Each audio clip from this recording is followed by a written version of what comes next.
All right. You just got in trouble, so let's see what happens. Chapter 15, The Forbidden Forest. Things couldn't have been worse. Filch took them down to Professor McGonagall's study on the first floor, where they sat and waited without saying a word to each other. Hermione was trembling. Excuses, alibis, and wild cover up stories chased each other around Harry's brain, each more feeble than the last. He couldn't see how they were going to get out of trouble this time. They were cornered. How could they have been so stupid as to forget the cloak? There was no reason on earth that Professor McGonagall would accept for their being out of bed and creeping around the school in the dead of the night, let alone being up the tallest astronomy tower, which was out of bounds except for classes. Add Norbert and the invisibility cloak, and they might as well be packing their bags already. Had Harry thought that things couldn't have been worse, he was wrong.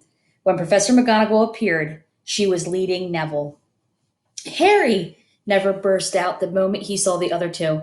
I was trying to find you to warn you. I heard Malfoy saying he was going to catch you. He said you had a drag. Harry shook his head violently to shut Neville up, but Professor McGonagall had seen. She looked more likely to breathe fire than Norbert as she towered over the three of them. I would never have believed it of any of you. Mr. Filch says you were up in the astronomy tower. It's 1 o'clock in the morning. Explain yourselves. It was the first time Hermione had ever failed to answer a teacher's question. She was staring at her slippers, as still as a statue. I think I've got a good idea of what's been going on, said Professor McGonagall. It doesn't take a genius to work it out. You fed Draco Malfoy some cock and bull story about a dragon, trying to get him out of bed and into trouble. I've already called him. I suppose you think it's funny that Longbottom here heard the story and believed it too.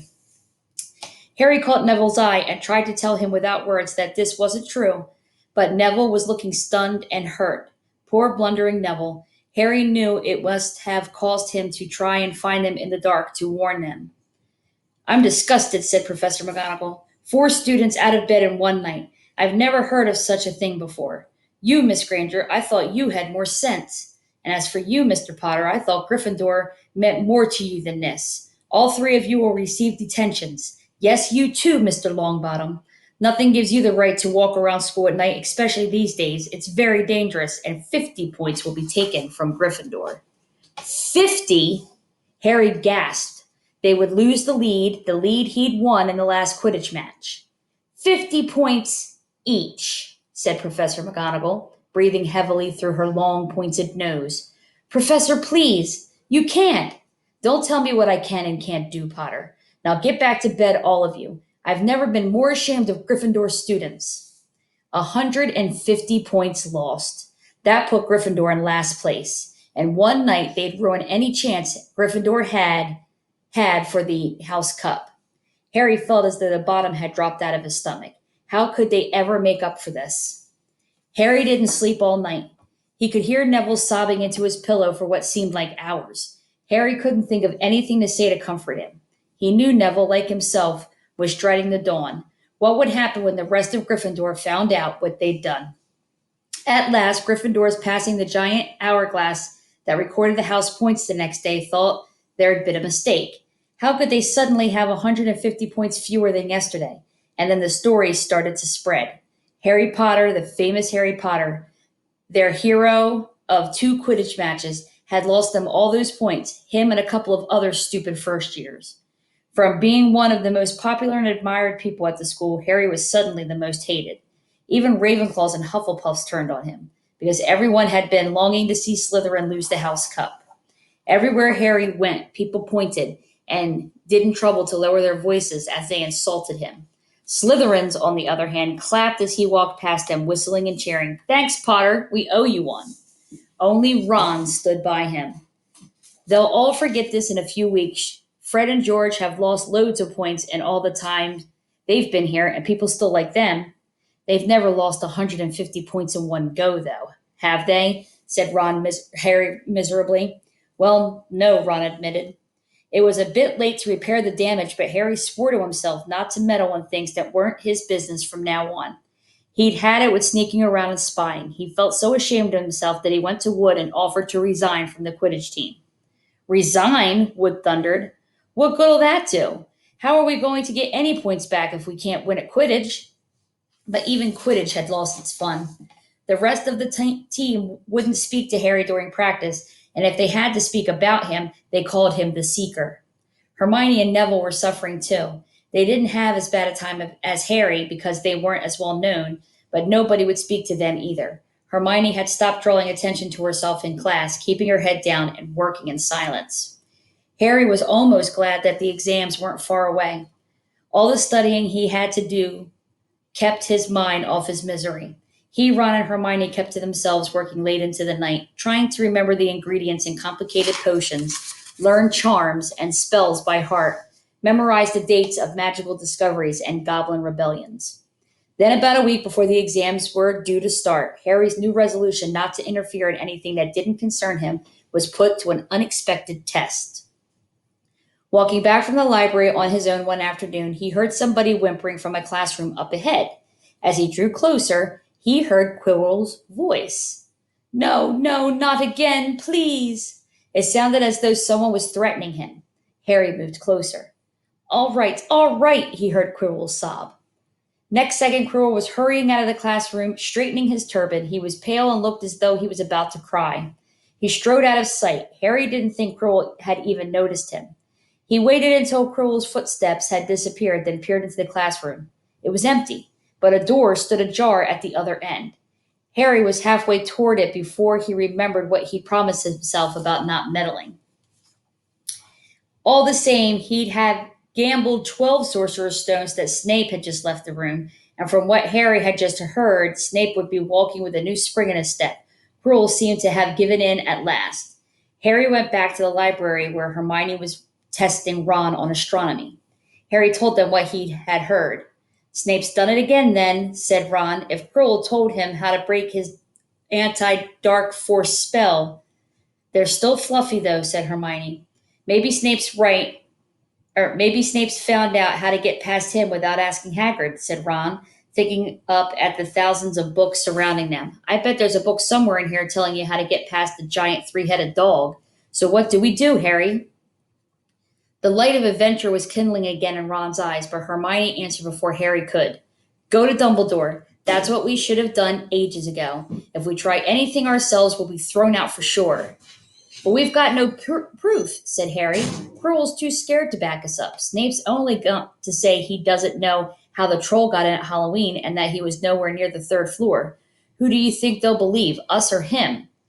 It's not exactly a secret that we hate him. Dumbledore will think we made it up to get him sacked. Filch wouldn't help us if his life depended on it. He's too friendly with Snape. And the more students get thrown out, the better he'll think. And don't forget, we're not supposed to know about the stone or Fluffy. That'll take a lot of explaining. Hermione looked convinced, but Ron didn't. If we just do a bit of poking around. No, said Harry flatly. We've done enough poking around. He pulled a map of Jupiter toward him and started to learn the name of its moons. The following morning, notes were delivered to Harry, Hermione, and Neville at the breakfast table. They were all the same. Your detention will take place at 11 o'clock tonight. Meet Mr. Filch in the entrance hall, Professor McGonagall. Harry had forgotten they still had detentions to do in the furor over the points they'd lost. He half expected Hermione to complain that she was a whole night of studying lost, but she didn't say a word. Like Harry, she felt they deserved what they got. At 11 o'clock that night, they said goodbye to Ron in the common room and went down to the entrance hall with Neville. Filch was already there, and so was Malfoy. Harry had also forgotten that Malfoy had gotten a detention too. Follow me, said Filch, lighting a lamp and leading them outside.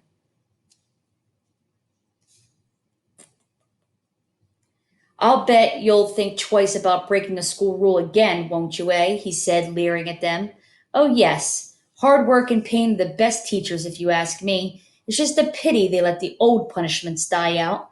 Hang you by your wrists from the ceiling for a few days. I've got the chains still in my office. Keep 'em well oiled in case they're ever needed. Right, off we go, and don't think of running off now. It'll be worse for you if you do. They marched off across the dark grounds. Neville kept sniffling.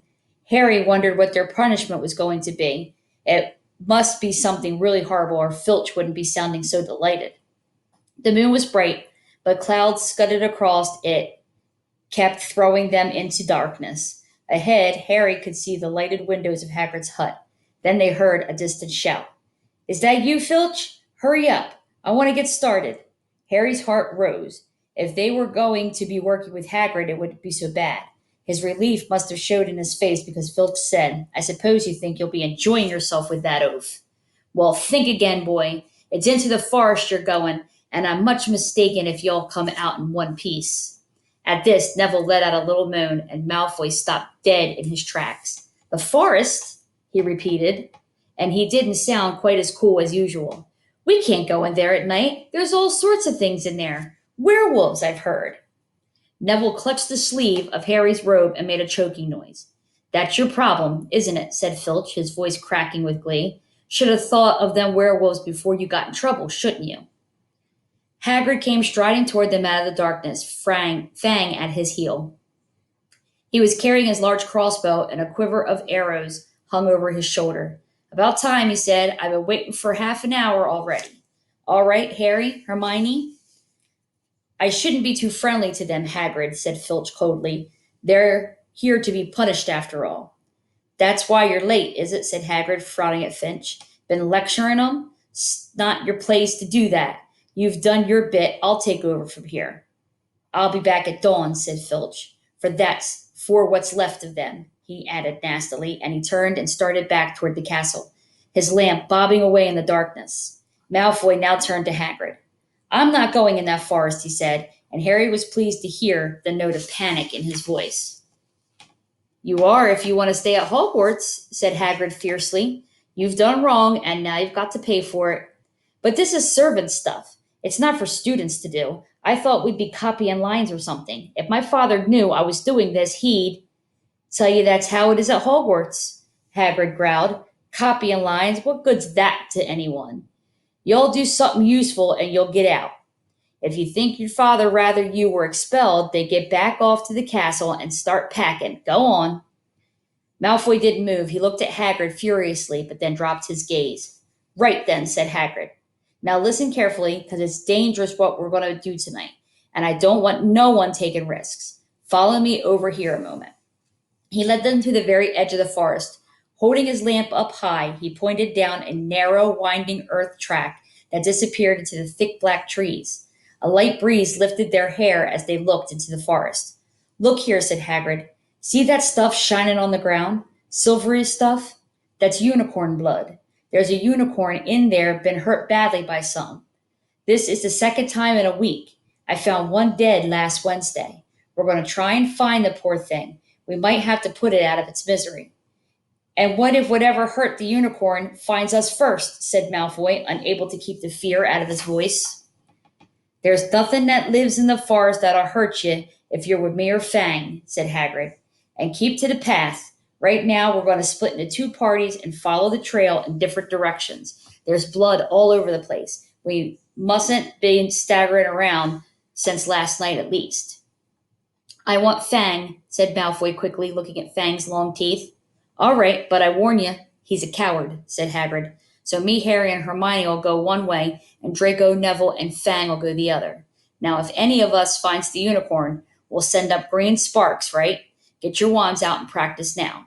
That's it. And if anyone gets in trouble, send up red sparks, and we'll all come and find you. So be careful. Let's go.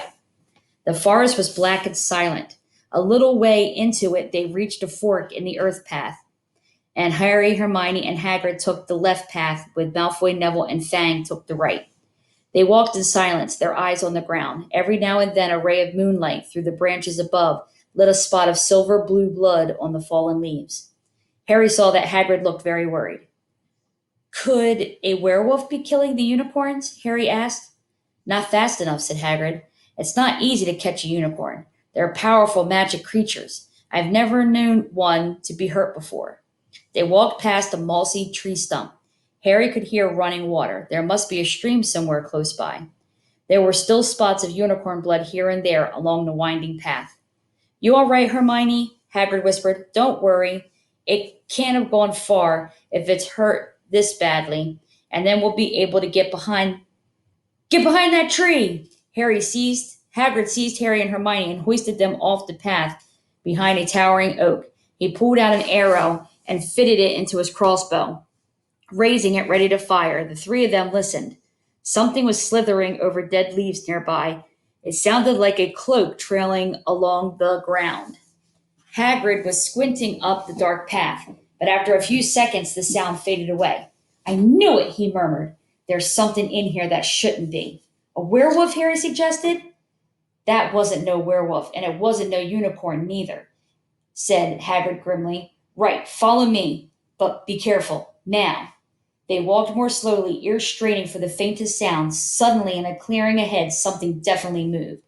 Who's there? Hagrid called. Show yourself, I'm armed. And into the clearing came. Was it a man or a horse? To the waist, a man with red hair and beard, but below that was a horse's gleaming chestnut body with a long reddish tail. Harry and Hermione's jaw dropped. Oh, it's you, Ronan, said Hagrid in relief. How are you? He walked forward and shook the centaur's hand. Good evening to you, Hagrid, said Ronan. He had a deep, sorrowful voice. Were you going to shoot me? Couldn't be too careful, Ronan, said Hagrid, patting his crossbow. There's something bad loose in this forest. This is Harry Potter and Hermione Granger, by the way, students up at the school. And this is Ronan, you two. He's a centaur. We'd noticed, said Hermione faintly. Good evening, said Ronan. Students, are you? And do you learn much up at the school? A bit, said Hermione timidly. A bit? Well, that's something, Ronan sighed. He flung back his head and stared at the sky. Mars is bright tonight. Yeah, said Hagrid, glancing up too. Listen, I'm glad we've run into you, Ronan, because there's a unicorn been hurt. You seen anything? Ronan didn't answer immediately. He stared unblinkingly upward, then sighed again. Always the innocent are the first victims, he said. So it has been for ages past, so it is now. Yes, said Hagrid, but have you seen anything, Ronan? Anything unusual? Mars is bright tonight, Ronan repeated, while Hagrid watched him impatiently.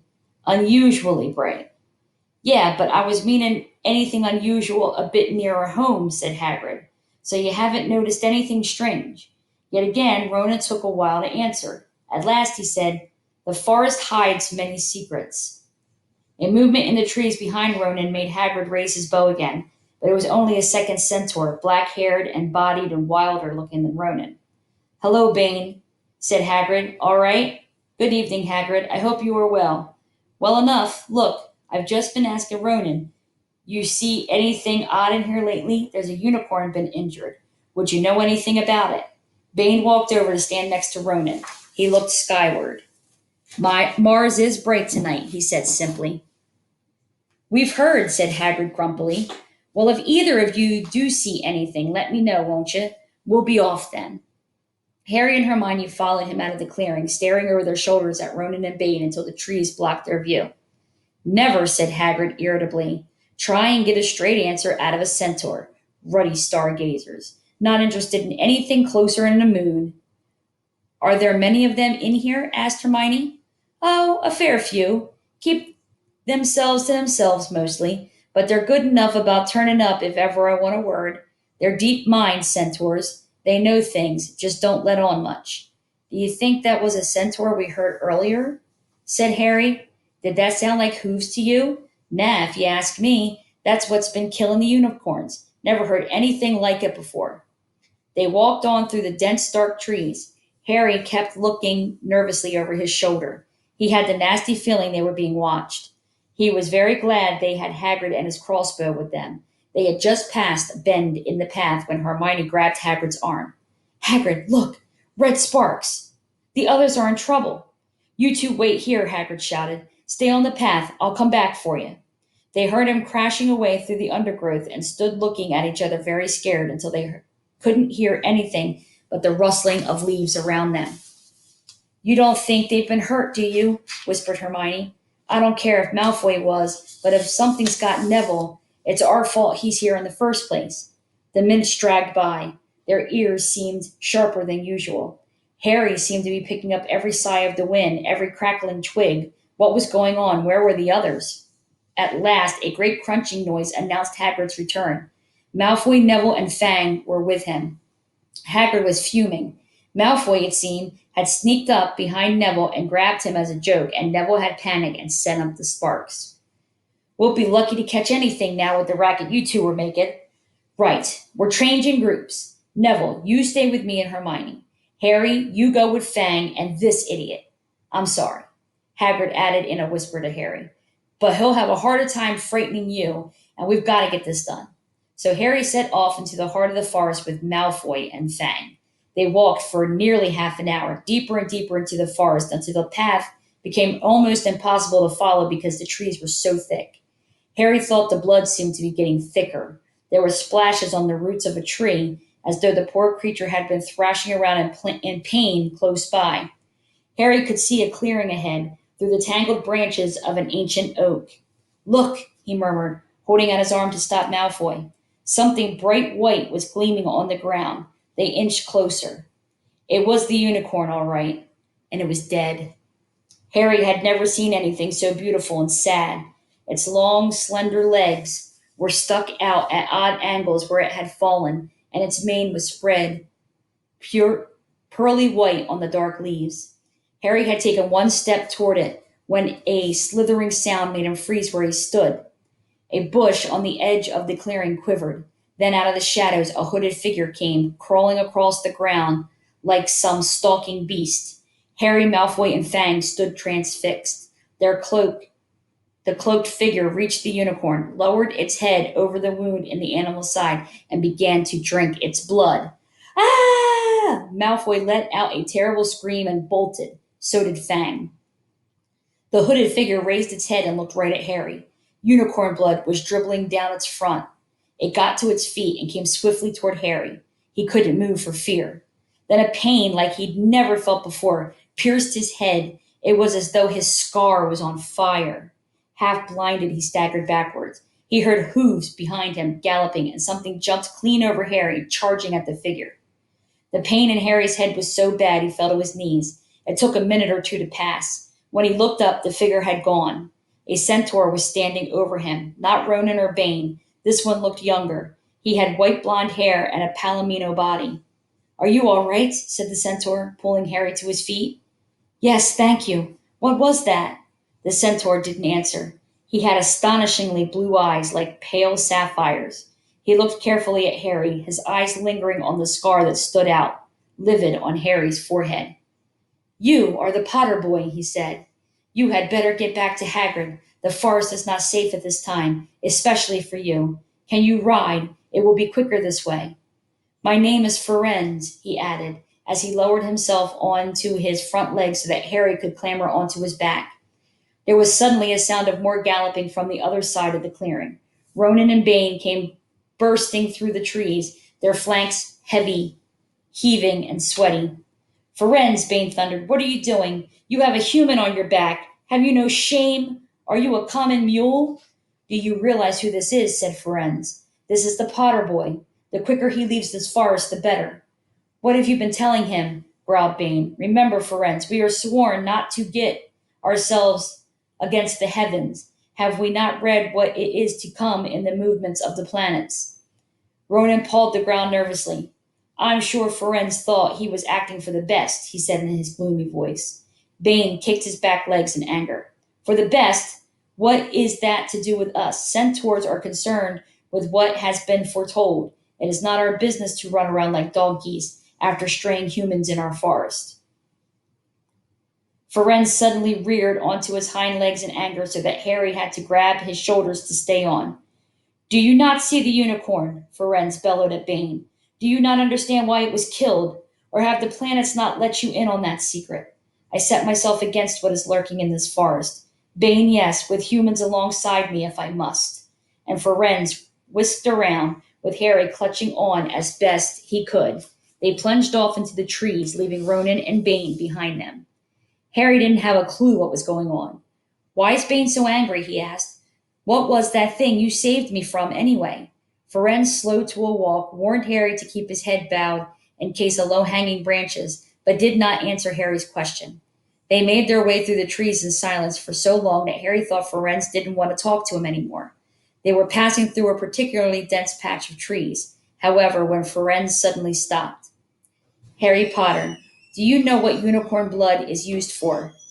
No, said Harry, startled by the odd question. We've only used the horn and tail hair in potions. That is because it is a monstrous thing to slay a unicorn, said Firenze. Only one who has nothing to lose and everything to gain would commit such a crime.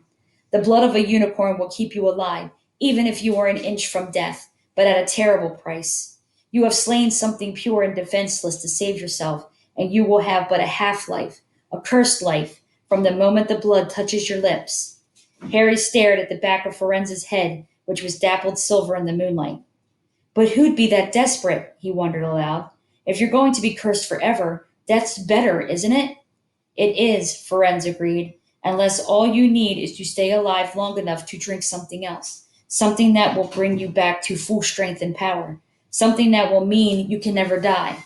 Mr. Potter, do you know what is hidden in the school at this very moment? The Sorcerer's Stone. Of course, the elixir of life. But I don't understand who. Can you think of nobody who has waited many years to return to power, who has clung to life awaiting their chance? It was as though an iron fist had clenched suddenly around Harry's heart. Over the rustling of the trees, he seemed to hear once more what Hagrid had told him on the night they had met. Some say he died. Codswallop, in my opinion. Don't know if he had enough human left in him to die. Do you mean? Harry croaked. That was Harry, are you all right? Hermione was running toward them down the path, Hagrid puffing along beside her. I'm fine, said Harry, hardly knowing what he was saying. The unicorn's dead. Hagrid, it's in that clearing back there. This is where I leave you, Firenze murmured as Hagrid hurried off to examine the unicorn. You are safe now. Harry slid off his back. Good luck, Harry Potter, said Firenze. The planets have been read wrongly before now, even by centaurs. I hope this is one of those times. He turned and cantered back into the depths of the forest, leaving Harry shivering behind him. Ron had fallen asleep in the dark common room, waiting for them to return. He shouted something about Quidditch fouls when Harry roughly shook him awake. In a matter of seconds, though, he was wide-eyed as Harry began to tell him and Hermione what had happened in the forest. Harry couldn't sit down. He paced up and down in front of the fire. He was still shaking. Snape wants the stone for Voldemort, and Voldemort's waiting in the forest. And all this time we thought Snape just wanted to get rich. Stop saying the name, said Ron in a terrified whisper, as if he thought Voldemort could hear them. Harry wasn't listening. Firenze saved me, but he shouldn't have done so. Bane was furious. He was talking about interfering with what the planets say is going to happen. They must show that Voldemort's coming back. Bane thinks Firenze should have let Voldemort kill me. I suppose that's written in the stars as well. Will you stop saying the name? Ron hissed. So all I've got to wait for now is Snape to steal the stone, Harry went on feverishly. Then Voldemort will be able to come and finish me off. Well, I suppose Bane will be happy. Hermione looked very frightened, but she had a word of comfort. Harry, everyone says Dumbledore's the only one you know who ever feared. With Dumbledore around, you know who won't touch you. Anyway, who says the centaurs are right? It sounds like fortune telling to me. Professor McGonagall says that's a very imprecise branch of magic. The sky had turned light before they stopped talking. They went to bed exhausted, their throats sore. But the night's surprises weren't over. When Harry pulled back his sheets, he found his invisibility cloak folded neatly underneath them, and there was a note pinned to it. Just in case. Ooh, who brought back his cloak? Wow. All right, so 2 chapters left. We will read them on the next day. Even though it's 2 chapters, they are very, very long. But after our next day together, you will finally know the conclusion of Harry Potter and the Sorcerer's Stone.